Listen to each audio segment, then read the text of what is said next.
इस पवित्र आयोजन में उपस्थित सभी पूज्य संतगण, आचार्य गौड़ीय मिशन के श्रद्धेय भक्ति सुंदर सन्यासी जी, कैबिनेट में मेरे सहयोगी अर्जुन राम मेघवाल जी, मीनाक्षी लेखी जी, देश और दुनिया से जुड़े सभी कृष्ण भक्त, अन्य महानुभाव, देवी और सज्जनों, हरे कृष्ण हरे कृष्ण हरे कृष्ण। आज आप सबके यहाँ पधारने से भारत मंडपम की भव्यता और बढ़ गई है।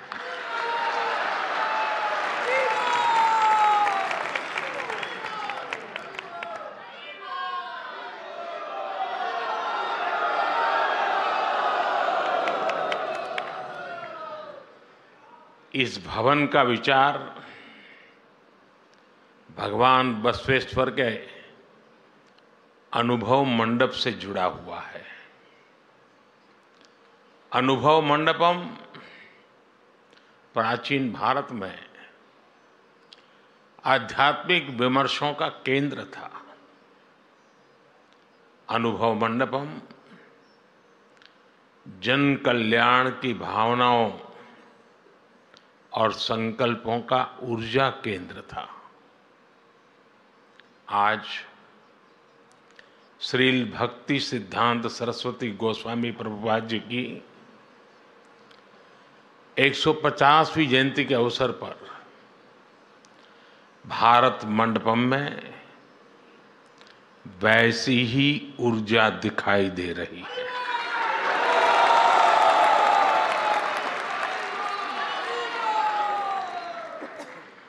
हमारी सोच भी थी कि ये भवन भारत के आधुनिक सामर्थ्य और प्राचीन मूल्यों दोनों का केंद्र बनना चाहिए।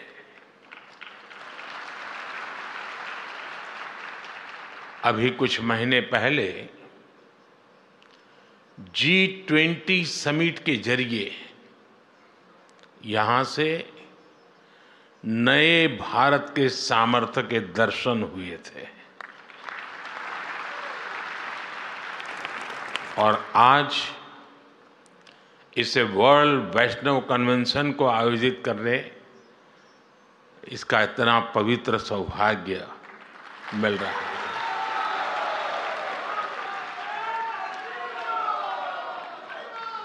और यही तो नए भारत की तस्वीर है।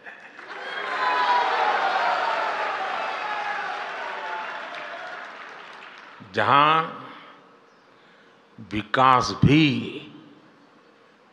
और विरासत भी दोनों का संगम है। जहां आधुनिकता का स्वागत भी है और अपनी पहचान पर गर्व भी है।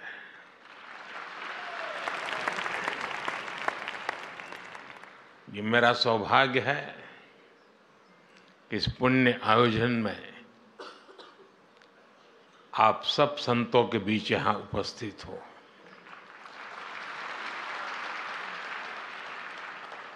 और मैं अपना सौभाग्य मानता हूं कि आप में से बहुत कई संतों के साथ मेरा निकट संपर्क रहा है। मुझे अनेक बार आप सबका सानिध्य मिला है। मैं कृष्णम वंदे जगद्गुरुम की भावना से भगवान के श्री चरणों में प्रणाम करता हूं।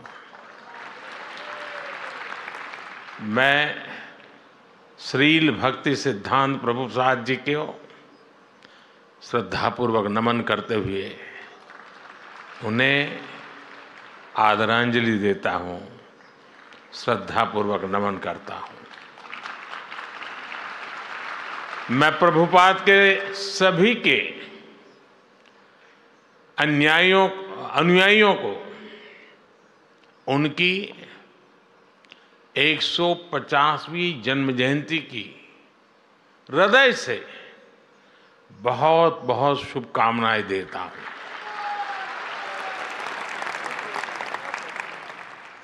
आज इस अवसर पर मुझे श्रील प्रभुपाद जी की स्मृति में पोस्टल स्टैंप और स्मारक सिक्का जारी करने का सौभाग्य भी मिला और मैं इसके लिए भी आप सभी को बधाई देता हूं। पूज्य संतगण, प्रभुपाद गोस्वामी जी की 150वीं जयंती हम ऐसे समय मना रहे हैं जब कुछ ही दिन पहले भव्य राम मंदिर का सैकड़ों साल पुराना सपना पूरा हुआ है।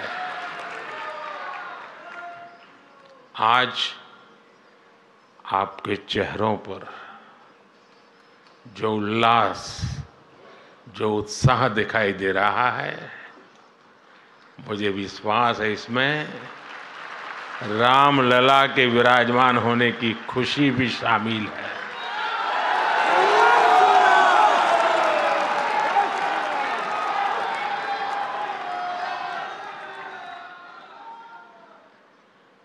इतना बड़ा महायज्ञ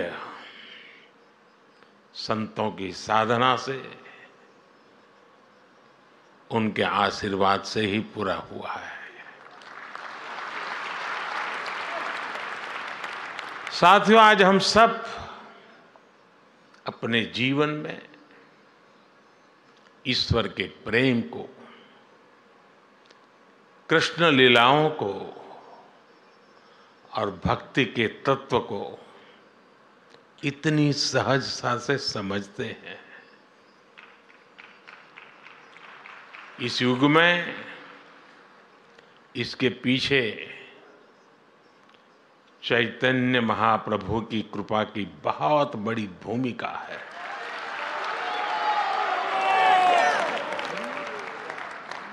चैतन्य महाप्रभु कृष्ण प्रेम के प्रतिमान थे।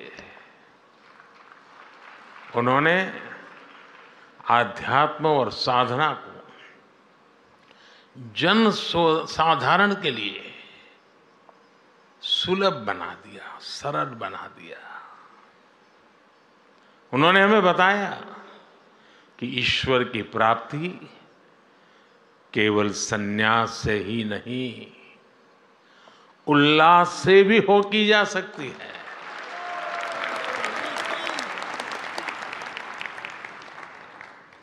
और मैं अपना अनुभव बताता हूं।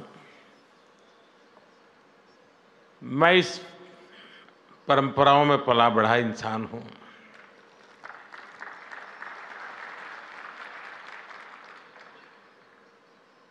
मेरे जीवन के जो अलग अलग पड़ाव है, उसमें एक पड़ाव कुछ और ही था। मैं उस माहौल में बैठता था, बीच में रहता था, भजन कीर्तन चलते थे, मैं एक कोने में बैठा रहता था, सुनता था, मन भर के, जी भर करके उस पल को जीता था, लेकिन जुड़ता नहीं था, बैठा रहता था। पता नहीं, एक बार मेरे मन को काफी विचार चले। मैंने सोचा, ये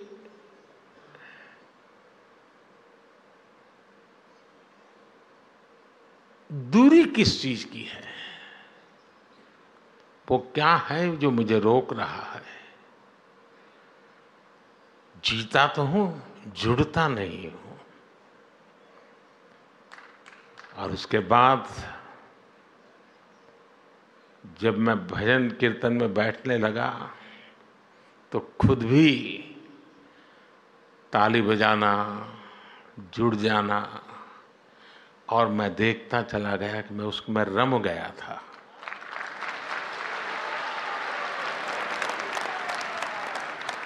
मैंने चैतन्य प्रभु की इस परंपरा में जो सामर्थ्य है उसका साक्षात्कार किया हुआ है।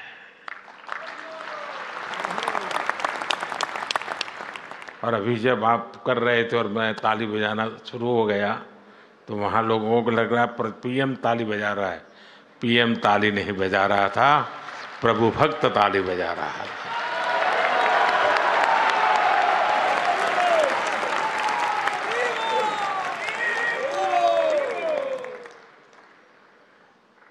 चैतन्य महाप्रभु ने हमें वो दिखाया कि श्री कृष्ण की लीलाओं को, उनके जीवन को उत्सव के रूप में अपने जीवन में उतारकर कैसे सुखी हुआ जा सकता है, कैसे संकीर्तन, भजन, गीत और नृत्य से आध्यात्म के शीर्ष पर पहुंचा जा सकता है। आज कितने ही साधक ये प्रत्यक्ष अनुभव कर रहे हैं, और जिसका अनुभव को आनंद होता है, मुझे उसका साक्षात्कार हुआ है।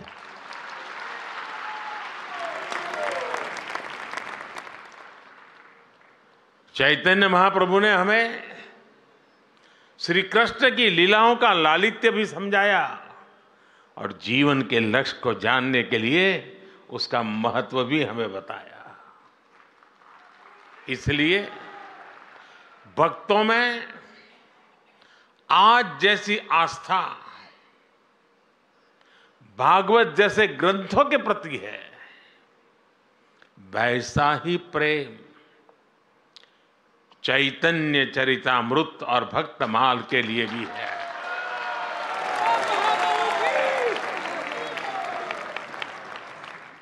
साथियों, चैतन्य महाप्रभु जैसी दैवीय विभूतियां समय के अनुसार किसी न किसी रूप से अपने कार्यों को आगे बढ़ाती रहती है। श्रील भक्ति सिद्धांत प्रभुपाद उन्हीं के संकल्पों की प्रतिमूर्ति थे। साधना से सिद्धि तक कैसे पहुंचा जाता है, अर्थ से परमार्थ तक की यात्रा कैसे होती है, श्री शील भक्ति सिद्धांत जी के जीवन में हमें पग पग पर ये देखने को मिलता है। 10 साल से कम उम्र में प्रभुपाद जी ने पूरी गीता कंठस्थ कर ली। किशोरावस्था में जिन्होंने आधुनिक शिक्षा के साथ साथ संस्कृत, व्याकरण, वेद, वेदांगों में विद्वता हासिल कर ली। उन्होंने ज्योतिष गणित में सूर्य सिद्धांत जैसे ग्रंथों की व्याख्या की। सिद्धांत सरस्वती की उपाधि हासिल की। 24 वर्ष की उम्र में उन्होंने संस्कृत स्कूल भी खोल दिया।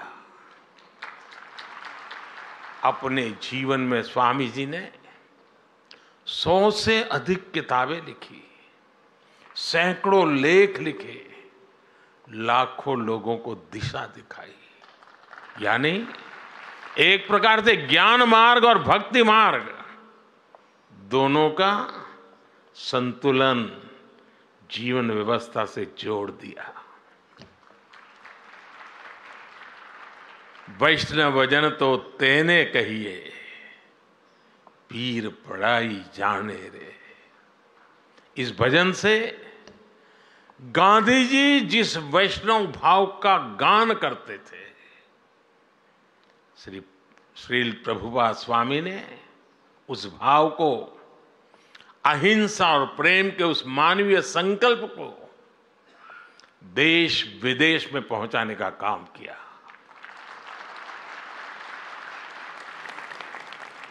साथियों, मेरा जन्म तो गुजरात में हुआ है। गुजरात की पहचान ही है कि वैष्णव भाव कहीं भी जगे गुजरात उससे जरूर जुड़ जाता है।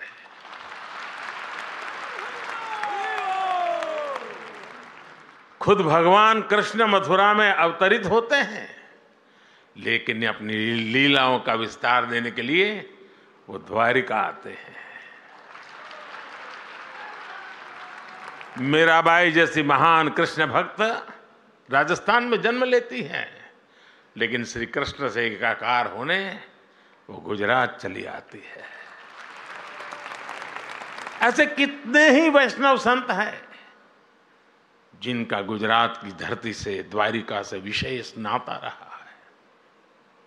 गुजरात के संत कवि नरसिंह मेहता, उनकी भी जन्मभूमि है। इसलिए श्री कृष्ण से संबंध, चैतन्य महाप्रभु की परंपरा, ये मेरे लिए जीवन का सहज स्वाभाविक हिस्सा है। साथियों, में 2016 में गौड़ीय मठ के शताब्दी समारोह में आप सबके बीच आया था। उस समय मैंने आपके बीच भारत की आध्यात्मिक चेतना पर विस्तार से बात की थी। कोई समाज जब अपनी जड़ों से दूर जाता है तो वो सबसे पहले अपने सामर्थ्य को भूल जाता है। इसका सबसे बड़ा प्रभाव ये होता है कि जो हमारी खूबी होती है, जो हमारी ताकत होती है, हम उसे ही लेकर हीन भावना का शिकार हो जाते हैं। भारत की परंपरा में, हमारे जीवन में भक्ति जैसा महत्वपूर्ण दर्शन भी इससे अछूता नहीं रहा। यहां बैठे युवा साथी मेरी बात से कनेक्ट कर पाएंगे। जब भक्ति की बात आती है तो कुछ लोग सोचते हैं कि भक्ति, तर्क और आधुनिकता ये विरोधाभासी बातें हैं, लेकिन असल में ईश्वर की भक्ति हमारे ऋषियों का दिया हुआ महान दर्शन है। भक्ति हताशा नहीं, आशा और आत्मविश्वास है। भय भक्ति नहीं, उत्साह है, उमंग है। राग और वैराग्य के बीच में जीवन में चैतन्य का भाव भरने का सामर्थ्य होता है भक्ति में। भक्ति वो है जिसे युद्ध के मैदान में खड़े श्री कृष्ण के गीता के 12वें अध्याय में महान योग बताते हैं, जिसकी ताकत से निराश हो चुके अर्जुन अन्याय के खिलाफ अपना गांडी उठा लेते हैं।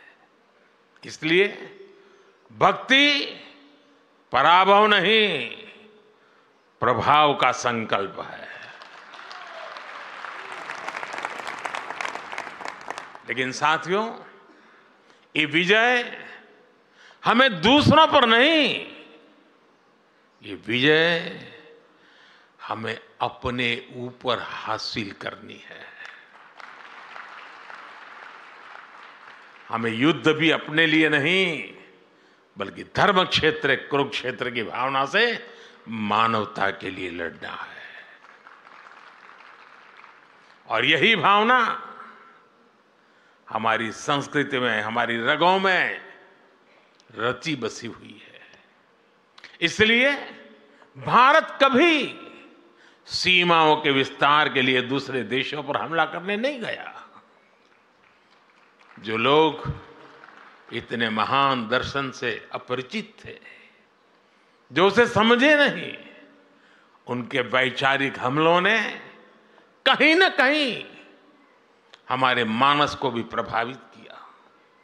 लेकिन हम श्रील प्रभुपाद जैसे संतों के ऋणी हैं, जिन्होंने करोड़ों लोगों को पुनः सच के दर्शन कराए, उन्हें भक्ति की गौरव भावना से भर दिया।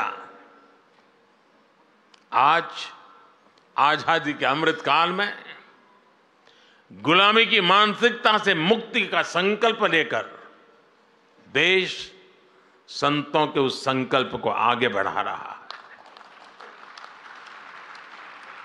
साथियों, यहां भक्ति मार्ग के इतने विद्वान संतगण बैठे हैं। आप सभी भक्ति मार्ग से भली भांति परिचित है। हमारे भक्ति मार्गी संतों का योगदान आजादी के आंदोलन में भक्ति आंदोलन की भूमिका अमूल्य रही है। भारत के हर चुनौतीपूर्ण कालखंड में कोई न कोई महान संत, आचार्य, ऋषि, मुनि किसी न किसी रूप में राष्ट्र को दिशा देने के लिए सामने आए हैं। आप देखिए, मध्यकाल के मुश्किल दौर में जब हार भारत को हताशा दे रही थी, तब भक्ति आंदोलन के संतों ने हमें हारे को हरि नाम, हारे को हरि नाम मंत्र दिया। इन संतों ने हमें सिखाया कि समर्पण केवल परम सत्ता के सामने करना है। सदियों की लूट से देश गरीबी की गहरी खाई में था। तब संतों ने हमें त्याग और तितिक्षा और जीवन जीकर अपने मूल्यों की रक्षा करना सिखाया। हमें फिर से ये आत्मविश्वास से हुआ कि जब सत्य की रक्षा के लिए अपना सब कुछ बलिदान किया जाता है, तो असत्य का अंत होकर ही रहता है। सत्य की ही विजय होती है, सत्यमेव जयते। इसलिए आजादी के आंदोलन को भी स्वामी विवेकानंद और श्रील स्वामी प्रभुपाद जैसे संतों ने असीम ऊर्जा से भर दिया था। प्रभुपाद स्वामी के पास नेताजी सुभाष चंद्र बोस और महामना मालवीय जैसी हस्तियां उनके आध्यात्मिक मार्गदर्शन लेने आती थी। साथियों, बलिदान देकर भी अमर होने रहने का यह आत्मविश्वास हमें भक्ति योग से मिलता है। इसलिए हमारे ऋषियों ने कहा है, अमृत स्वरूपाच, अर्थात वह भक्ति अमृत स्वरूपा है। आज इसी आत्मविश्वास के साथ करोड़ों देशवासी राष्ट्रभक्ति की ऊर्जा लेकर अमृत काल के में प्रवेश कर चुके हैं। इस अमृत काल में हमने अपने भारत को विकसित बनाने का संकल्प लिया है। हम राष्ट्र को देव मानकर, देव से देश का विजन लेकर आगे बढ़ रहे हैं। हमने अपनी ताकत, अपनी विविधता को बनाया है। देश के कोने कोने के सामर्थ्य है, यही हमारी ऊर्जा, हमारी ताकत, हमारी चेतना है। साथियों, यहां इतनी बड़ी संख्या में आप सब लोग एकत्रित हैं। कोई किसी राज्य से है, कोई किसी इलाके से है। भाषा, बोली, रहन सहन भी अलग अलग है, लेकिन एक साझा चिंतन सबको कितनी सहजता से जोड़ता है। भगवान श्री कृष्ण हमें सिखाते हैं, अहम आत्मा गुणाकेश सर्वभूताशय स्थित, अर्थात सभी प्राणियों के भीतर उनकी आत्मा के रूप में एक ही ईश्वर रहते हैं। यही विश्वास भारत के अंतर्मन में नर से नारायण और जीव से शिव की अवधारणा के रूप में रचा बसा है। इसलिए अनेकता में एकता का भारत का मंत्र इतना सहज है, इतना व्यापक है कि उसमें विभाजन की गुंजाइश ही नहीं है।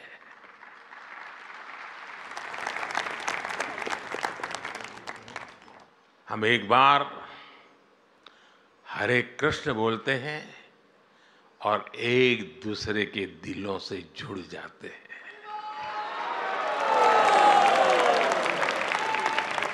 इसलिए दुनिया के लिए राष्ट्र एक राजनीतिक अवधारणा हो सकती है, लेकिन भारत के लिए तो एक भारत श्रेष्ठ भारत ये आध्यात्मिक आस्था है। हमारे सामने खुद श्रील भक्ति सिद्धांत गोस्वामी का जीवन भी एक उदाहरण है।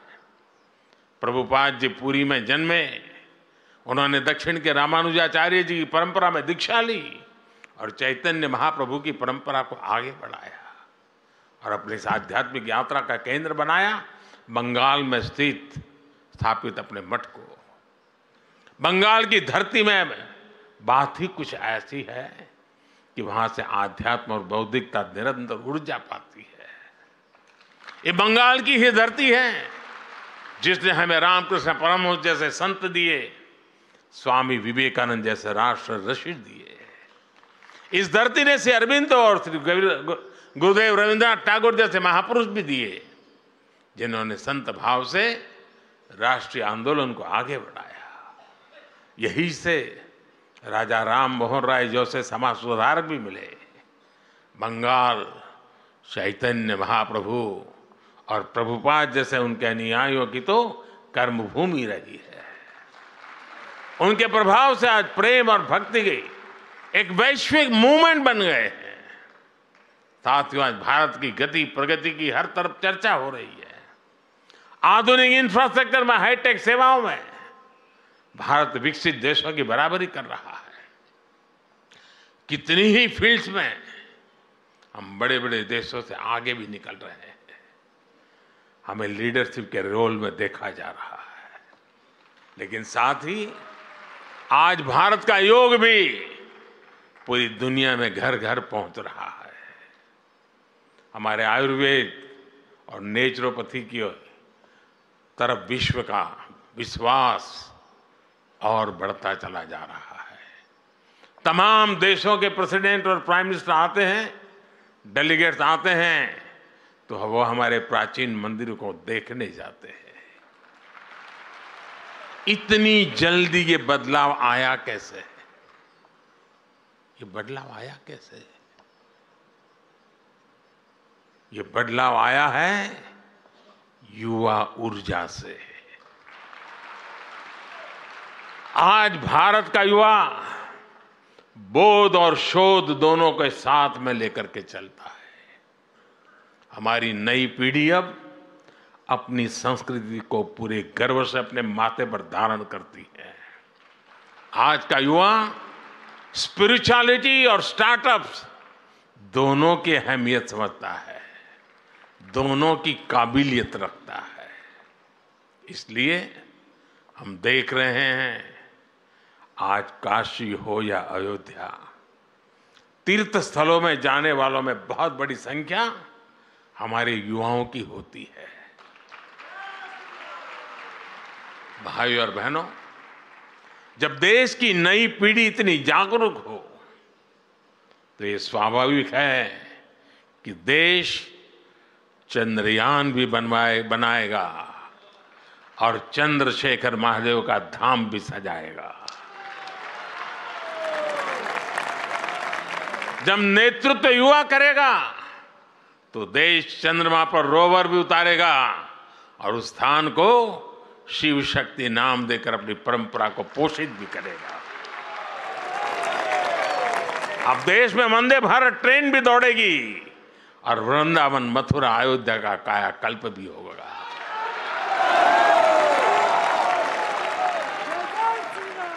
मुझे बताते हुए भी खुशी हो रही है कि हमने नमामि गंगे योजना के तहत बंगाल के मायापुर में सुंदर गंगा घाट का निर्माण भी शुरू किया है।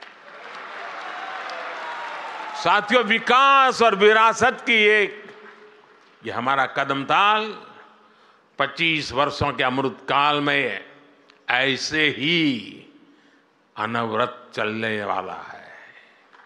संतों के आशीर्वाद से चलने वाला है। संतों के आशीर्वाद से हम विकसित भारत का निर्माण करेंगे और हमारा आध्यात्म पूरी मानवता के कल्याण का मार्ग प्रशस्त करेगा। इसी कामना के साथ आप सभी को हरे कृष्णा, हरे कृष्णा, हरे कृष्णा। बहुत बहुत धन्यवाद।